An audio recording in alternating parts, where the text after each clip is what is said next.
Il nous reste pour finir cette émission l'instant chronique littéraire que va nous offrir Jean-Baptiste Thierry, qui a choisi un ouvrage facile, je pense, à aborder à une heure tardive, mais sans aucun doute profond à méditer sur cette tendance de l'autre droit à se déconfiner mal à propos. Pas un ouvrage, deux ouvrages, Marc. Pardon, il est tard. De longs romans graphiques. Le premier, S'enfuir, de Guy Delisle, qui est tout à fait adapté en période de confinement. Et le deuxième, Le Loup, de Rochette. Deux ouvrages qui sont très différents, mais qui sont assez bien adaptés au confinement. Alors, Guy Delisle, on connaît par les Chroniques de Jérusalem, par les Chroniques de Pyongyang, par les Chroniques du Mauvais Père, par le Guide du Mauvais Père.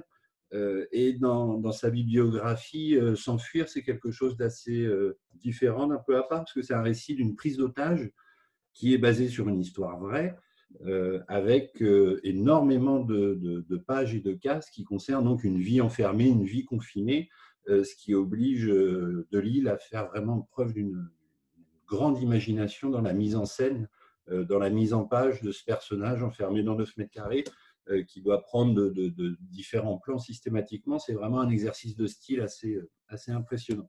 Rochette, de l'autre côté, pas de confinement, puisque, comme le montre la couverture, ça se passe au grand air, à la montagne, au milieu de nulle part. Mais c'est quand même le récit d'un homme coupé du monde, qui est isolé pendant l'hiver. C'est un vieux berger qui, pour protéger son troupeau, tue une louve. Et alors va naître une relation mortelle entre le louveteau, qui va attendre l'heure de sa vengeance, et le berger, âgé et isolé. C'est aussi évidemment un bel exercice de style.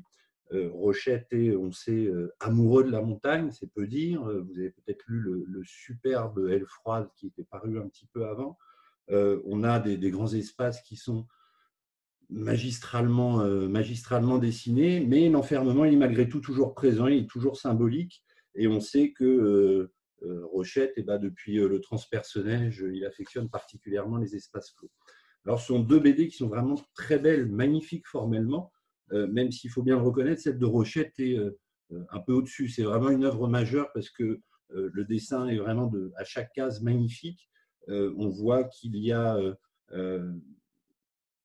une dominante de peintre chez Rochette, et puis son histoire aussi, qui frôle la métaphysique, qui rappelle Moby Dick par certains aspects, et puis qui permet, par l'introspection forcée de son personnage solitaire, une forme de récit initiatique, de compréhension de soi et de compréhension du monde. Et c'est vraiment une grande œuvre de littérature picturale, comme on pourrait dire. Et puis S'enfuir et Le Loup, les deux ouvrages se terminent un peu de la même manière, sans spoiler, sans trop dévoiler, mais les deux ouvrages se terminent par un regard libre sur l'horizon des deux personnages, deux messages d'espoir qui sont vraiment importants. Alors quel lien avec le droit? Est-ce qu'il en faut vraiment un? Pas forcément. Pas forcément dans l'équipe du soir, mais c'est quand même l'équipe juridique du soir, donc on va essayer d'en trouver un.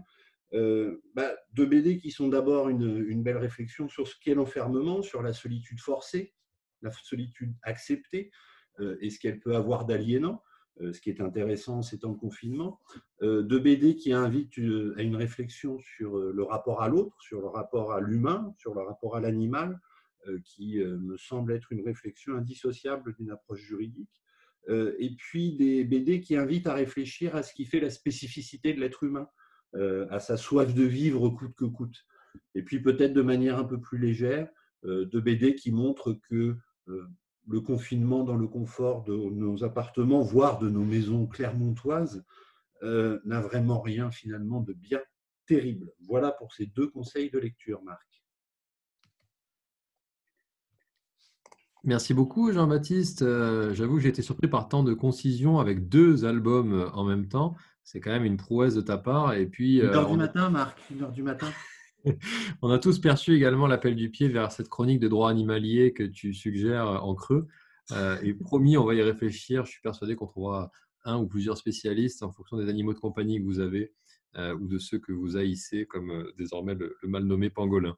Je crois qu'on a, je lis ce qui se dit en coulisses, je crois qu'on a à présent atteint et même explosé les compteurs d'une copie digne de ce nom. Alors c'est vrai que la plupart des épreuves durent au maximum 3 heures, chers amis étudiants, mais vous verrez que finalement 5 heures, parce que c'est quasiment sur ce score-là qu'on était ce soir, c'est une durée tout à fait intéressante, et je ne parle pas des fameuses 24 heures qui se font en équipe, comme on sait si bien le cultiver parmi nous. Je ne sais pas si l'un d'entre vous a envie encore de déployer tout son art oratoire avant de finir. Si c'est le cas, je lui laisse évidemment un mot. Et sinon, c'est qu'il est vraiment temps d'aller au lit ou de se réveiller suivant l'heure à laquelle vous nous écouterez. Chers amis, promis, on se retrouve la semaine prochaine avec une équipe du soir composée, recomposée, mais sans aucun doute bien composée.